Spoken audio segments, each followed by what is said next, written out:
Rome has a way of turning ordinary moments into something unforgettable. And on a warm May evening at the Foro Italico, something happened that had nothing to do with rankings, prize money, or the final scoreline. It was quiet. Human. The kind of moment that almost disappears if nobody notices it. But a few people had their phones out, and what they captured spread across the internet within hours.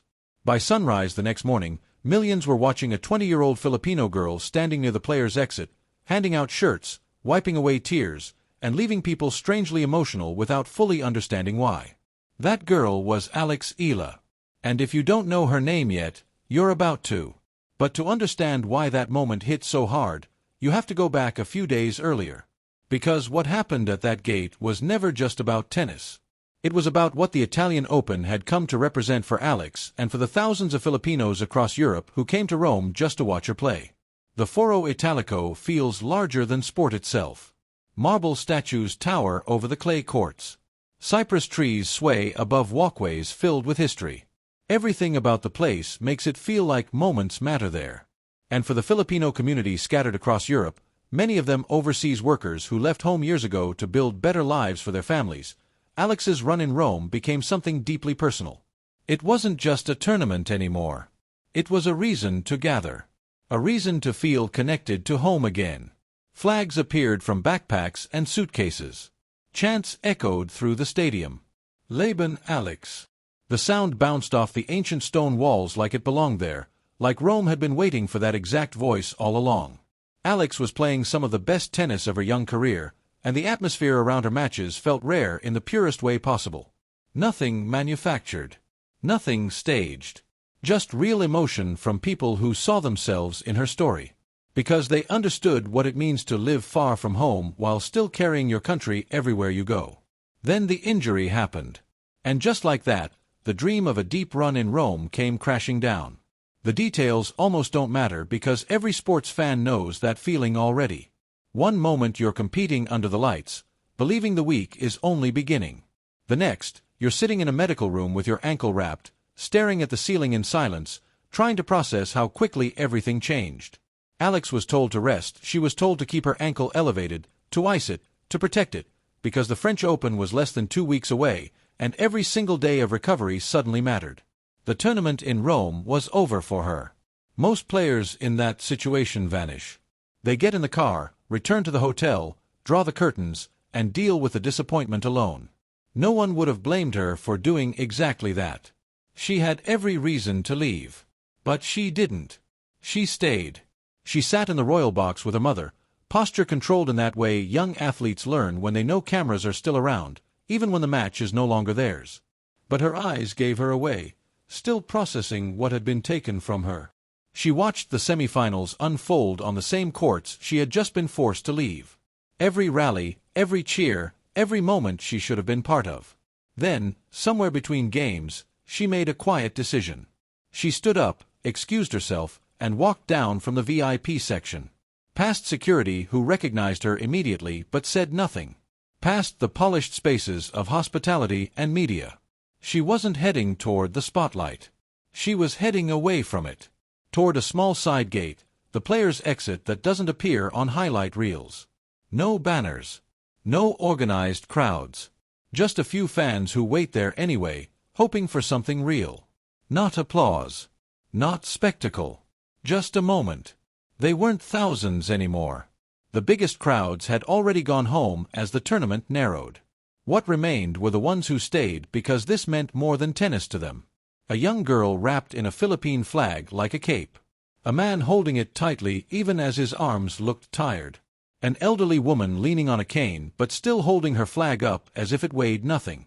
People who had saved, traveled, and waited just to feel close to someone who made them feel seen. Alex reached into her bag.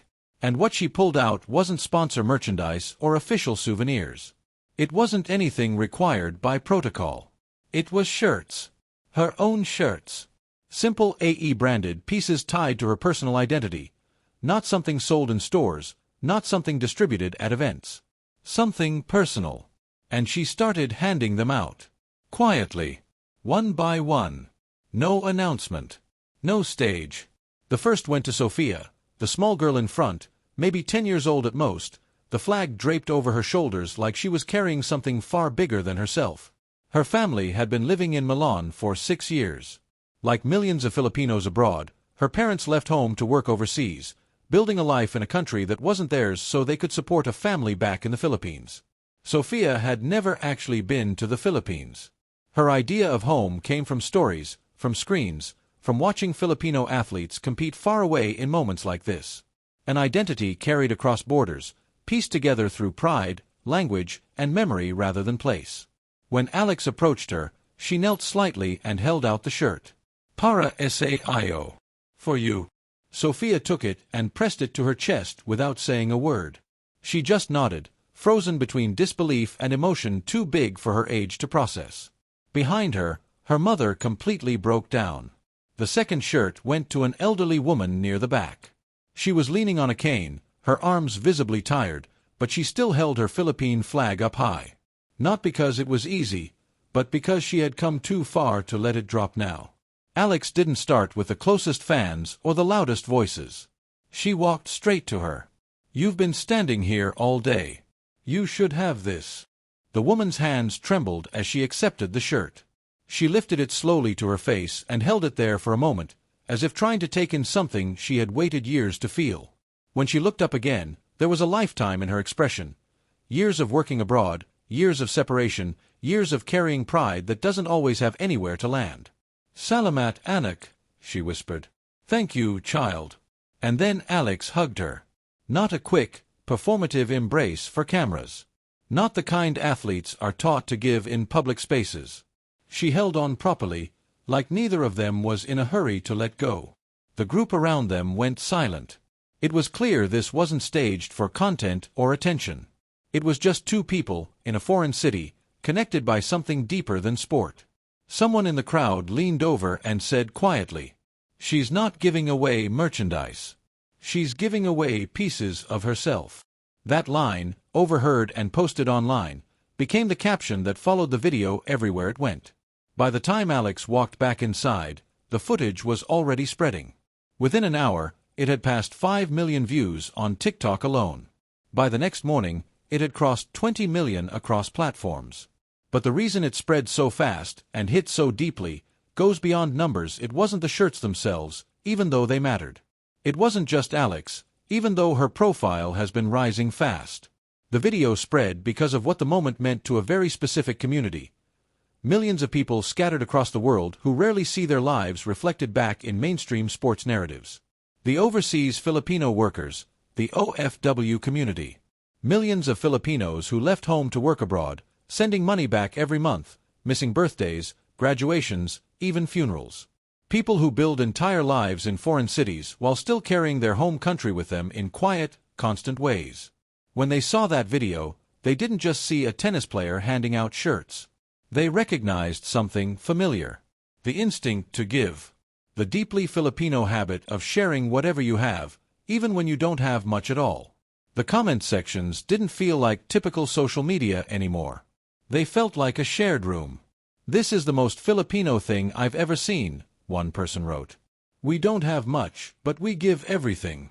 Another wrote that they had been working abroad for 12 years and didn't expect to cry watching a short clip of a player handing a shirt to an elderly fan, but they did. "She saw them," another comment said. "She could have walked past, but she stopped and actually saw them. That's everything." Within hours, Philippine media picked up the story. Headlines framed Alex as a champion both on and off the court. "From Rome with Love" appeared across multiple outlets. Television programs replayed the footage again and again. And across Europe, the Middle East, North America, and Asia, Filipino families gathered around phones, laptops, and TVs watching a 2-minute clip of a girl giving away shirts, and somehow feeling like something bigger had acknowledged their existence. Sofia's mother posted a photo that night. Sofia was wearing the shirt immediately, standing in a small room,